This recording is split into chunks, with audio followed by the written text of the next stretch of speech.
একজন গানার একজন asylum seeker কোভিডের গ্রাউন্ডসে সে এখানে লিভ পেয়েছে।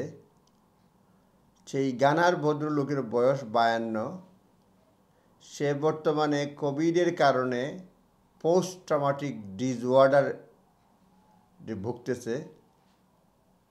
সে অ্যাসাইলাম সিকার 2013 সালে এখানে আসছিল, প্রথমে অ্যাসাইলাম সিক করছিল, তারপরে বিভিন্ন ধরনের অ্যাপ্লিকেশন করেছে। সর্বশেষ যেটা হয়েছে, সে প্রথমত 2020 সালে যখন কোভিড-19 অ্যাটাক করে সমগ্র বিশ্বকে, সেও মে মাসে আক্রান্ত হয় এবং সিভিয়ারলি সে সাফার করে, ক্রিটিক্যাল কন্ডিশনে ছিল।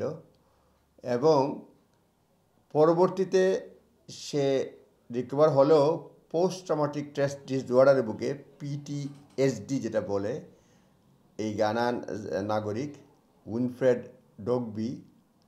এবং সে কোর্টে গিয়ে বলে যে ব্রিটেনে যে ট্রিটমেন্ট রয়েছে তার নিজ দেশ গানায় এই ট্রিটমেন্ট নাই, যার ফলে সে ভয় করতেছে যে তার মানসিক স্বাস্থ্য খুব বেশি ডিক্লাইন করবে, মেন্টাল কন্ডিশন খুব বেশি ডিক্লাইন করবে, সাফার করবে। এই গ্রাউন্ডসে সে অ্যাসাইলাম যখন গায়, যেটা আর্টিকেল 3 গ্রাউন্ডস যেটা আমরা বলি, যে European convention of human rights article 3, যেটা ডিগ্রেডিং ট্রিটমেন্ট, অর্থাৎ গানায় গেলে সে ডিগ্রেডিং ট্রিটমেন্ট বলবে। এবং জাজও স্যাটিসফাই হয়েছে যে তাকে যদি পাঠানো হয়, যে সাফিসিয়েন্ট ট্রিটমেন্ট যেটা ব্রিটেনে আছে সেটা এখানে নাই।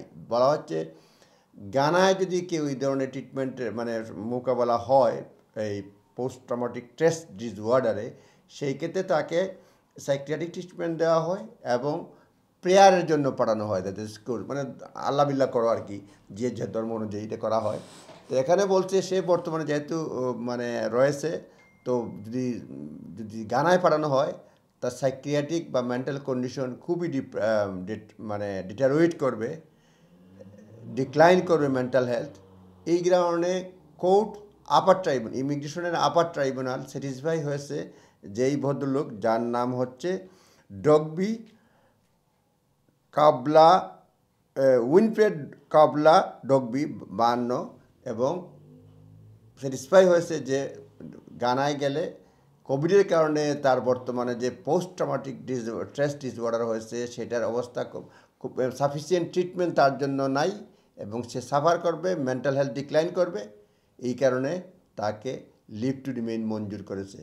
সুতরাং এটাতে আমরা কি জানলাম হচ্ছে যে আপনার যদি অ্যাসাইলাম ক্লেইম থেকে থাকে, মেইন অ্যাসাইলাম গ্রাউন্ডসে যদি মঞ্জুর নাও হয়ে থাকে, অন্যান্য অ্যাসোসিয়েটেড গ্রাউন্ডস যদি থাকে, আপনার প্রমাণ করতে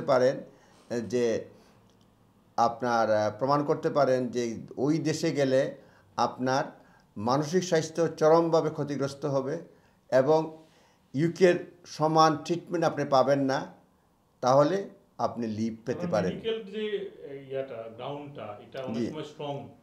যেটা হচ্ছে আমরা অনেকেই হতাশ হয়ে যায় অনেকেই, যে অ্যাসাইলামের ক্লেম, অ্যাসাইলামের গ্রাউন্ডস নাই। বিশেষ করে যদি এখনও অনেকেই বলে যে বাংলাদেশ থেকে যারা বিএনপি বা জামাত ইসলামীর কর্মী দাবি করে বা তৎকালীন সরকারের নির্যাতনের শিকার হয়ে অ্যাসাইলাম করেছে, যেহেতু সরকার পরিবর্তন হয়েছে, পাবে না।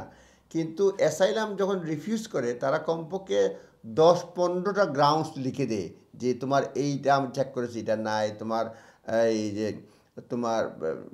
তারা বলে দিয়ে যে তোমার হিউম্যান রাইটসে কোনো কিছু থাকলে বলে তাকে আউটসাইড ইমিগ্রেশন রাইলে কিছু বলো, এক্সেপশনাল গ্রাউন্ডস থাকলে কিছু বলো। সুতরাং সব কিছু বলতে হবে। এই ভদ্রলোক দেখেন অ্যাসাইলাম গ্রাউন্ডসের পরিবর্তে গিয়ে আর্টিকেল 8(3)তে সেটা সে মঞ্জুর হয়েছে, সে প্রমাণ করতে পেরেছে যে গানায় যদি ফেরত যায় তার মানসিক স্বাস্থ্য ক্ষতি হবে এবং সাফিসিয়েন্ট ট্রিটমেন্ট গানায় অ্যাভেলেবল না, যেটা বর্তমানে পাচ্ছে। এবং কোর্ট স্যাটিসফাই হয়েছে, আপার ট্রাইব্যুনাল, এবং তাকে লিভ টু রিমেইন মঞ্জুর করা হয়েছে। সুতরাং এটা অনেকটা প্রেসিডেন্ট, যদিও রিপোর্টেড কিনা আমরা জানি না, কিন্তু এটা প্রেসিডেন্ট পারসুয়েসিভ হিসাবে এটা কোর্টে প্লেস করা যাবে আর কি। সুতরাং যাদের অ্যাসাইলাম রয়েছে তারা ভালো করে সাবমিশন দিবেন। হয়তো এই ধরনের সিচুয়েশন হলে আপনিও আপনার মামলায় জয়লাভ করতে পারবেন।